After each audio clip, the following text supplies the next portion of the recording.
ராஜகண்ணப்பன் முன்னாடி நாற்காலியில் உட்கார்ந்ததை பத்தி மைப்பா நாராயணன் அவர்கள் சொன்னார்.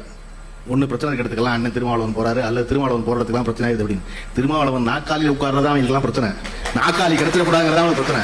நீ நம்ம சொல்றீங்களா, அண்ணன் ரொம்ப பிரமாதம் சொன்னாரு. என்னன்னா, ஜி தொலைக்காட்சியில் வந்து அம்பேத்கரை பத்தி ஒரு நிகழ்ச்சி நடத்தணும் கடந்த ஆண்டு நவம்பர் டிசம்பர்ல. அப்ப அண்ணன் வந்து சிறப்பு வந்தார் திருமாண்ணன்.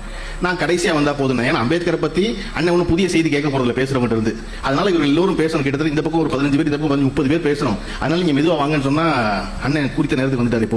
எப்பவும் வர்ற மாதிரியே.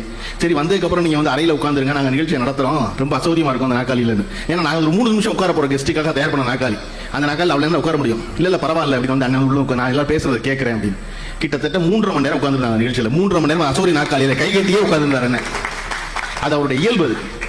நான் வந்து ஒவ்வொரு நேரம் நடத்தும் போதெல்லாம் யோசனை பூரா எனக்கு இவர் மேலேயே இருக்கு. இந்த நாற்காலியில் உட்கார வச்சுட்டோமே, 3 நிமிஷம் உட்கார வைக்கிற நாற்காலி, இதுல 3.5 மணி நேரம் உட்கார்ந்துருக்காரு. அதுல பேசி கேட்ட செய்தி அத்தனையும் அவருக்கு தெரிந்த செய்தி. தமிழ்நாட்டில் இருக்க அனைத்து கட்சிக்காரர்களும் வந்து பேசுறாங்க. அதுல அம்பேத்கரை பத்தி பேசும்போது ஒன்னும் கட்சி வேறுபாடே கிடையாது இல்ல, அப்படிங்கும்போது எல்லாரும் வந்துட்டாங்க பேசுறதுக்கு. எல்லாவற்றையும் பொறுமையா கேட்டுக்கிட்டு இருந்துட்டு கடைசியில ஒரு 35 நிமிஷம் அண்ணன் பேசினாரு. அதுவரையும் பேசி 30 பேரும் பேசாத ஒரு புதிய செய்தியை எப்படி அணுக வேண்டும் அம்பேத்கரை எடுத்த கிளாஸில் பாத்தீங்களா, அதான் மாஸ்டர் கிளாஸ். அந்த நிகழ்ச்சியை பார்த்துட்டு எனக்கு அவ்வளவு பேர் பேசுறாங்க, திருமாவளவன் அவர்கள் இவ்வளவு சிறப்பாக பேசுவாரும் நான் கேட்டதே இல்லை, நான் பார்த்ததே இல்லை அப்படி. நான் சொன்னேன், எப்படா அவருக்கு பொதுவில் மேடை கொடுத்தீங்க, எப்படா அவர் பேசுறதை கேட்டீங்க, கேட்டாலும் தான் தெரியும் அவர் எப்படி பேசுவாருன்னு.